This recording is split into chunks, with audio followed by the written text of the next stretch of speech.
Hi, my name is Tori Weeks. I'm a junior from WF West High School, and this is my project on the correlation between cortisol levels and the PRKCA gene. The purpose of this study was to investigate the link between cortisol levels in saliva and the PRKCA genotype. First, I have some background on stress, which is linked to cortisol.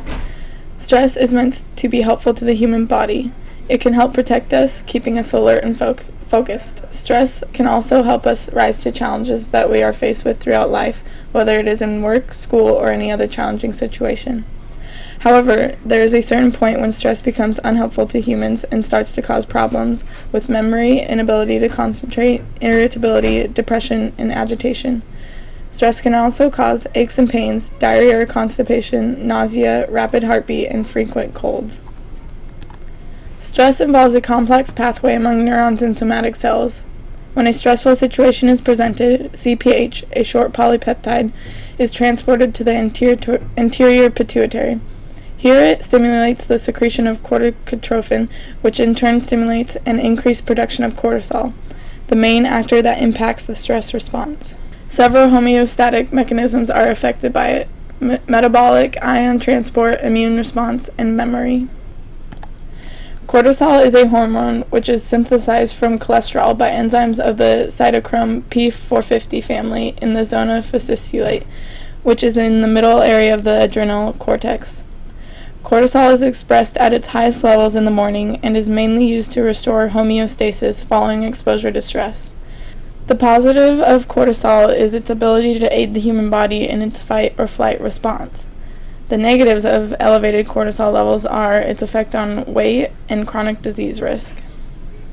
Repeated rising of cortisol levels can lead to weight gain through visceral fat storage. Cortisol has the ability to mobilize triglycerides from storage and relocate them to visceral fat cells, which are those under the muscle. During its release, cortisol narrows the arteries, while epinephrine increases heart rate. This process is an advantage for certain situations, but not continuously. Such an arterial constriction and high blood pressure can lead to vessel damage and plaque buildup, and in turn a heart attack. Therefore, people who are more relaxed are at less of a risk for heart attacks than people that are more stressed out. High amounts of cortisol over a long period of time can also lead to insomnia, chronic fatigue syndrome, thyroid disorders, dementia, depression, and other conditions.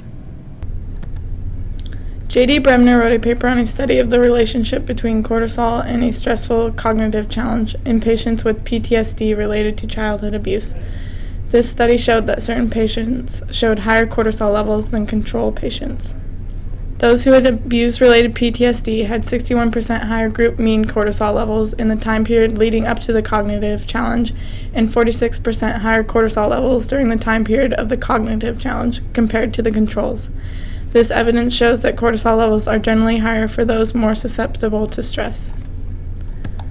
Mo Costandi wrote an article on the study of the PRKCA gene and its link to post-traumatic stress done by Dominique de Caravan and his colleagues. The PRKCA gene is one of the many that is known to be involved in the formation of emotional memories, and it also encodes an enzyme called protein kinase. The researchers showed the volunteers a series of emotionally affecting photographs and then asked them to write down short descriptions of the pictures. The participants that were carrying 2 copies of one variant in the PRKCA gene, the A allele, remembered the most details. Those who had 2 copies of the other variant, the G allele, remembered the least. The purpose of this research was to investigate the link between cortisol levels and one's genotype for the PRKCA gene. As mentioned, studies showed that cortisol levels were higher in patients with PTSD and also that the PRKCA gene is linked to PTSD. It was hypothesized that those with the A allele for the PRKCA gene would have higher cortisol levels when put under stress than those with the G allele for the PRKCA gene. For the study, 4 major tasks had to be done.